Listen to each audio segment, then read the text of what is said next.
உறுப்புகளை தான் 12 பாவங்களாக என்ன பண்ணிருக்காங்க, பிரித்திருக்கிறாங்க. இந்த உடம்புக்காக மட்டும்தான் ஜோதிடம், வேற எதுக்காகவுமே கிடையாது. 22வது ஸ்லோகத்துல அது இருக்குது. என்ன இருக்குது? பசி, பஞ்சம், பட்டினி, ஆபத்து நீங்க அப்படின்றது 22வது ஸ்லோகத்தை படிக்கிறதினுடைய பலன். அதனுடைய யந்திர வடிவம் அது. அதை அப்படியே கையில என்ன பண்றாருன்னா வரைகிறார்.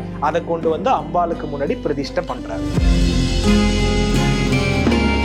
சந்திரனையும் தாய்மையும் நிறைய இடத்துல ஒப்பிடுவாங்க. சந்திரனையும் தாய்மை, தாய்ப்பாலுக்கு நிறைய இடத்துல ஒப்பிடுவாங்க. சந்திரனையும் பசுவையும் நிறைய இடத்துல ஒப்பிடுவாங்க. அப்போ ஒரு ஊர்ல சந்திரனுடைய பலம் இல்லை, ஒரு வீட்டுல சந்திரனுடைய பலம் இல்லைனாலே அங்க செல்வ வளம் குறையும் என்பது அர்த்தம். அப்ப யார் ஒருவருடைய வீட்டில் ஸ்ரீ சக்கரம் இருக்கிறதோ அங்க அம்பாள் சிரித்த முகத்தோடு 2ஆம் பாவத்தை மிகப்பெரிய அளவுல ஆக்டிவேட் பண்ணி விட்டுருவோம். 2ஆம் பாவம் ரிஷபராசியில் தான் சந்திரன் உச்சம். அதுதான் நம்ம முகமும் கூட. எங்கெல்லாம் ஸ்ரீசக்கரம் விஸ்லாசனம் செய்யப்பட்டிருக்கிறதோ அந்த ஆலயம் எல்லாம் செல்வத்தை வாரி வாரி வழங்கக்கூடிய ஆலயம். அந்த ஆலயத்தில் உள்ள அத்தனை அம்பாளுக்கும் நகைக்கோ, வெள்ளிக்கோ, பொண்ணுக்கோ, வைரத்துக்கோ குறைவில்லாத ஆலயம். ஸ்ரீசக்கரம் எங்க இருக்கிறதோ அங்கு செல்வம் தங்கும், வாழ்க்கை உயரும்.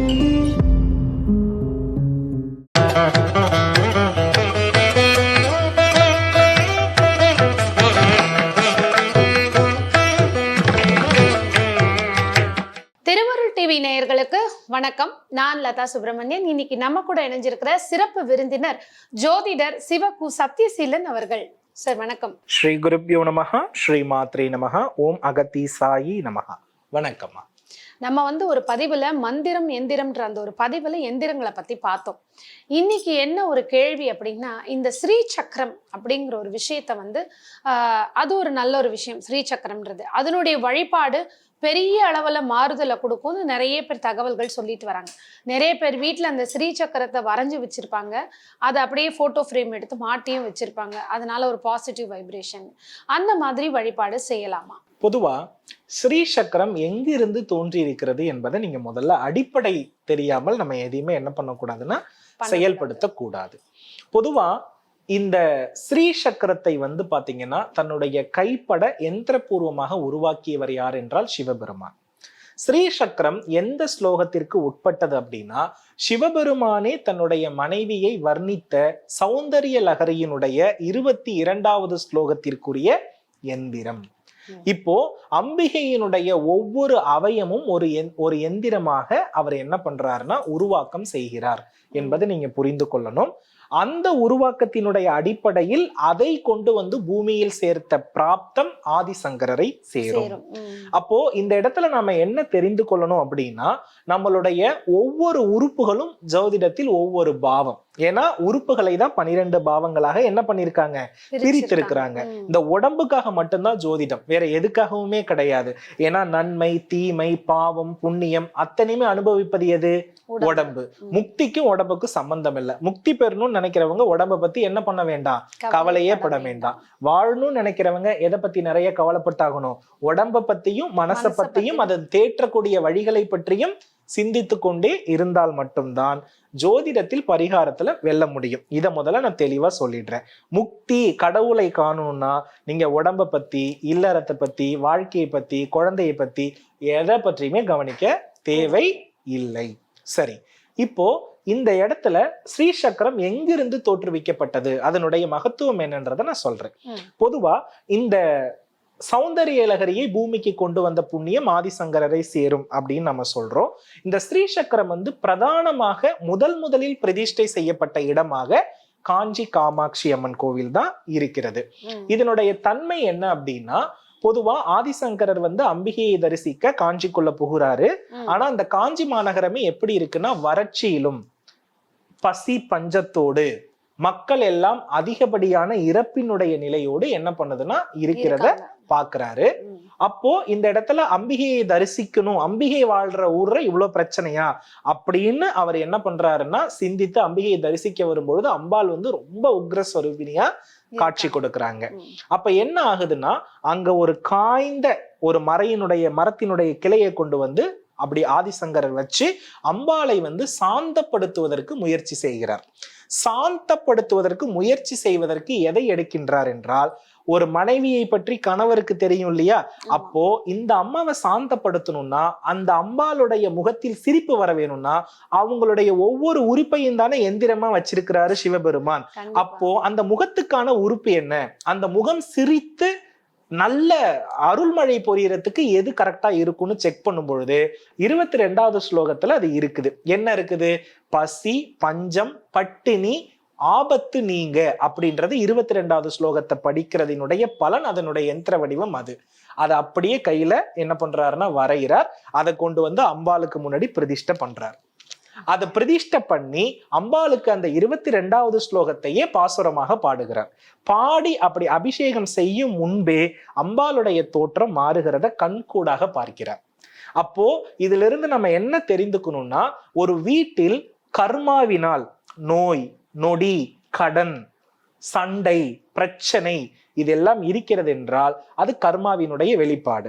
அப்ப அம்பிகையினுடைய திருவதனம் இருக்கு இல்லையா? அது சந்திரன் போன்ற திருவதனம் இல்லையா? அதுதான் செல்வத்திற்கு. மகாலட்சுமியை கூட நம்ம என்ன சொல்லுவோம்? சந்திர சகோதரி அப்படின்னு தான் சொல்லுவோம்.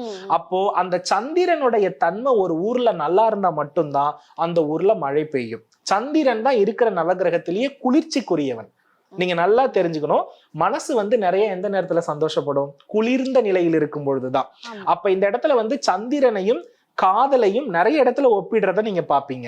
சந்திரனையும் உணவையும் நிறைய இடத்துல ஒப்பிடுவாங்க. சந்திரனையும் தாய்மையும் நிறைய இடத்துல ஒப்பிடுவாங்க. சந்திரனையும் தாய்மை தாய்ப்பாலுக்கு நிறைய இடத்துல ஒப்பிடுவாங்க. சந்திரனையும் பசுவையும் நிறைய இடத்துல ஒப்பிடுவாங்க. அப்போ ஒரு ஊர்ல சந்திரனுடைய பலம் இல்ல, ஒரு வீட்டுல சந்திரனுடைய பலம் இல்லைனாலே அங்க செல்வ வளம் குறையும் என்பது அர்த்தம். அப்ப சந்திரனை உச்சப்படுத்துற எந்திரம் தான் ஸ்ரீசக்கரம். அப்ப யார் ஒருவருடைய வீட்டில் ஸ்ரீசக்கரம் இருக்கிறதோ அங்க அம்பாள் சிரித்த முகத்தோடு 2ஆம் பாவத்தை மிகப்பெரிய அளவுல ஆக்டிவேட் பண்ணி விட்டுருவா. 2ஆம் பாவம் ரிஷபராசியில் தான் சந்திரன் உச்சம். அதுதான் நம்ம முகமும் கூட. அப்ப என்னன்னா, இந்த இடத்துல ஸ்ரீசக்கரம் எந்த வீட்டில் எல்லாம் இருக்கிறதோ அந்த வீட்டில் இருப்பவருடைய முகம் என்றைக்கும் சிரித்த வண்ணம் இருக்கும். ஸ்ரீசக்கரத்தை பூஜிப்பவருடைய வீட்டில் பொன், பொருள், நவநிதி எதுக்குமே குறைவு இருக்காது. குறிப்பா நோய் இருக்காது. ஏன்னா ஆதிசங்கரர் வந்து அம்பாள் வந்து கோபமாக இருந்ததினுடைய விளைவுதான் காஞ்சியில மரணம் நடந்தது. காஞ்சியில விவசாயம் செழிக்கல. காஞ்சியில வந்து மக்கள் ஊர் விட்டு ஊர் போனாங்க. காஞ்சியில நிறைய ஜீவராசிகள் இறந்துச்சு. அப்போ அந்த ஊர்ல சந்திரனை நம்ம வலுப்படுத்தினாதான் எல்லாம் மாறும்னே அந்த இடத்துல ஸ்ரீசக்கரத்தை வச்ச பிறகுதான் வானம் மேகமூட்டமாகி மழை பொழிந்து ஊர்ல எல்லாமே மாறுனுச்சு. காஞ்சிபுரம் சோலையாக மாறினுச்சு. இதற்குரியவரும் யார் என்றால் சந்திரன். அதுக்கு பேரு தான் மாறினாலும் சந்திரன் தான். அதற்கு பேரு தான் மாரியம்மன். மாரியம்மனை வழிபட்டால் மழை பொழியும். அப்போ இந்த இடத்துல ஸ்ரீசக்கரம் என்பது சந்திரனை உச்சப்படுத்தக்கூடிய மிக சிறந்த எந்திரம். இதை வெள்ளிக்கிழமைகளில் மகாலட்சுமி படத்தோடு வைத்து ஃப்ரேம் பண்ணிடணும். நல்லா புரிஞ்சுக்கணும். நீங்க அபிஷேகம், பூஜை, புனஸ்காரம்ன்ற ஒரு நிலைக்கு வந்துட்டீங்கன்னா அதை கரெக்டா பண்ணணும். நம்ம மனித வாழ்க்கை வந்து இயல்பான கர்ப்பபந்தத்தை உடையது. பிறப்புக்கு போவோம், இறப்புக்கு போவோம், எப்ப எது வரும்னு சொல்ல முடியாது. அப்போ ஒரு வாரம் ஸ்கிப் பண்ணிட்டோம்னா அது பிரச்சனை ஆயிடும். அது கரெக்டா ஃபாலோ பண்ணணும். ஆனா மகாலட்சுமி போட்டோக்குள்ள அதை நீங்க பதிச்சிட்டீங்கன்னா அதனுடைய வடிவாகவே அந்த அஷ்டலட்சுமியோடைய அருளும் நமக்கு கிடைக்குமா. வீட்டுல வந்து சந்திரன் உச்சம் அடைஞ்சிட்டாலே ஒரு மனிதனுடைய மனதிலிருந்து, செயலில் இருந்து, சொல்லில் இருந்து அத்தனையும் தெளிவடக்கூடியது. அதனால இது இப்படிதான் இவர் தான் வச்சிருக்கணும், இப்படிதான் வச்சிருக்க கூடாதுன்றது இல்ல. வெள்ளியில ஸ்ரீசக்கரம் இருந்தா மிக மிக சிறப்பு. வெள்ளி ஸ்ரீசக்கரம் என்பது மிக மிக சிறப்பு. தங்கத்தில் இருந்தால் அதை விட சிறப்பு. ஆகையினால கைய அளவு ஒரு வெள்ளி ஸ்ரீசக்கரம் வாங்கி வீட்டில் வைத்து வெள்ளிக்கிழமை ரோஹிணி நட்சத்திரம், அதே போல ரேவதி நட்சத்திரம், இந்த நட்சத்திரத்தில் எல்லாம் பால், பன்னீர், வாசனாதி திரவியங்கள் இதெல்லாம் வைத்து அபிஷேகித்து பூஜை பண்ணணும்னா ரெகுலரா பண்ணணும். இல்லை அப்படின்னா போட்டோ ஃப்ரேம்ல நம்ம ஃபிக்ஸ் பண்ணி வச்சுட்டு நிறைய உணவுப் பொருட்களை வச்சு நம்ம வந்து அம்பிகையை வழிபட்டா மிகப்பெரிய செல்வம் கிடைக்கும். ஸ்ரீசக்கரம் எங்கெல்லாம் இருக்கிறதோ அதெல்லாம் செல்வம் பொழியும் ஊர். அம்பிகையினுடைய கோபத்தை தனித்த ஊர் எங்கெல்லாம் இருக்குன்றத சொல்லிடுறேன். காசி அன்னபூரணி ஸ்ரீசக்கரம் வச்சதுக்கு பிறகுதான் அவ அன்னபூரணிய அளந்து கொட்டுறா. புரியுதுங்களா? அதே போல சமயபுரம், சமயபுரத்தாயினுடைய திருமாங்கல்யம், அந்த அம்பாள் தாலிபாக்கியம் கொடுக்காத பெண்களே கிடையாது. அதே போல திருவானைக்காவல் வாராகி பீடம், அங்க அம்பாளுடைய உக்ரம் உலகத்தை அழிக்க முற்பட்ட போது ஆதிசங்கரர் வந்து காதுல ஸ்ரீசக்கரத்தை வச்சு அம்பால சாந்தப்படுத்திட்டாரு. அதனால அங்க வந்து காதுல. அதே போல திருவாரூர் கமலாம்பிகை அந்த குளமே வந்து பாத்தீங்கன்னா பொற்றாமரை குளம் அப்படின்னு நம்ம சொல்லுவாங்க. திருமகள் வழிபட்ட குளமாகவும் அதை சொல்லுவாங்க.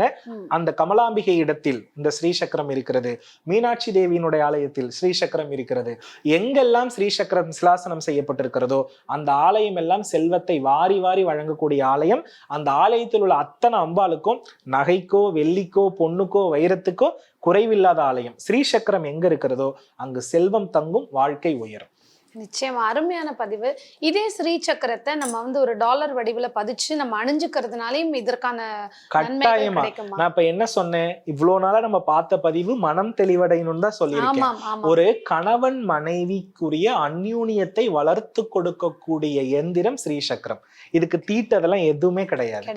அதனால மனிதனுடைய உடல்ல ஸ்ரீ சக்கரத்தை தாராளமாக பெண் அணிந்து கொள்வது மிக சிறப்பு. ஏன்னா பெண் தான் சந்திரனுடைய அம்சமானவள். ஒரு ஆணுக்கு வந்து என்ன இருக்கக்கூடாதுன்னா நளினம் இருக்கக்கூடாது, பவ்யத்தன்மை இருக்கக்கூடாது. ஆணுனா வீரம் தான். பெண்ணுன்னா ஒரு தாய்மை. ஆணுக்கு ஒரு தாய்மை இருக்குன்னு சொல்ல முடியாது, பெண்ணுக்கு நிறைய இருக்கும். பெண்ணால் தான் எல்லா செல்வத்தையுமே மீண்டும் திரட்டி கொண்டு வர முடியும். அதனால பெண் கழுத்தில் தாராளமாக ஸ்ரீசக்கரம் அணிந்து கொள்ள மிக சிறப்பான பலன். திருமாங்கல்யத்தோடையும் சேர்த்து தாராளமா போட்டுக்கலாம். ஒரு டாலராவும் போட்டுக்கலாம், நம்ம ஒரு காதுல தோடாவும் போட்டுக்கலாம், மோதிர வடிவாவும் போட்டுக்கலாம். எல்லா வடிவிலும் ஒரு பெண்ணுடைய உடலில் ஸ்ரீசக்கரம் இருப்பது ரொம்ப ரொம்ப நல்லது. அருமையா சொல்லியிருக்கீங்க. ஏன்னா வந்து ஆபரணங்கள் எவ்வளவு இருந்தாலும் அந்த ஸ்ரீ சக்கரம் தகடு மூலமா இருந்தாலே இவ்வளவு ஒரு விஷயம். காஞ்சி காமாட்சி அம்மன் திருமாங்கல்யமே ஸ்ரீ தான். ஸ்ரீன் தான் அதுல எழுதியிருக்கும், ஸ்ரீ சக்கரம் தான் எழுதியிருக்கும். அவளே அகில லோகத்தினுடைய தாய். கண்டிப்பா நீங்க அங்க பாத்தீங்கன்னா காஞ்சிபுரமே வந்து ஏகம்பரநாதரை எந்த அளவுக்கு லாக் பண்ணி அம்மா வச்சிருப்பாங்கன்றது நல்லாவே தெரியும்.